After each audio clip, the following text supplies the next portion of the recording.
ఎవరున్నారు? వీరుడున్నాడు, ధీరుడున్నాడు, సూర్యుడున్నాడు, మరో కలియుగ పురుషుడున్నాడు, మరో కలియుగ రాముడున్నాడు, మరో కలియుగ కృష్ణుడున్నాడు, మరో కలియుగ భీముడున్నాడు, ప్రభాస్ ఉన్నాడు. గగల కలిసిపోయిండు.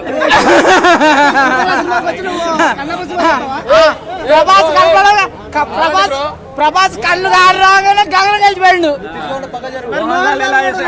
అందరు సునామీ వచ్చింది. సునామీ వస్తే సునామీ కొట్టుకొని పోతుంది. ప్రభాస్ కానరానంత సేపు వీళ్ళందరూ కానొచ్చారు. ప్రభాస్ గారు రాగా వీళ్ళందరూ సునామీ కొట్టుకొని పోయారు. అది అది అది రెబల్ స్టార్ అంటే, అది ప్రభాస్ అంటే దెబ్బ. అది మన తెలుగు వాళ్ళే కాదు, మన ఆంధ్ర తెలంగాణలో కాదు, యావత్ భారతదేశం కాదు, ప్రపంచంలో మన ప్రభాస్ ఇచ్చినాడు ఎవరు లేరు రే. సూపర్ ఉంది, సూపర్ సూపర్ ఉంది. కానీ ఆ భక్తి సినిమాలో రక్తం పోయా తొక్కుతుంది. దొక్కుతుంటే నాకు నడుము వస్తాడనిపిస్తుంది. పోయి నడువు చూపిస్తుంది, ఆయన నేను కొడతా, నా స్టెప్ దొంగిలించుడు. ఆ నడువు చూపిస్తుంది, బొడ్డు చూపిస్తుంది, తమాషా తొక్కుతుంది.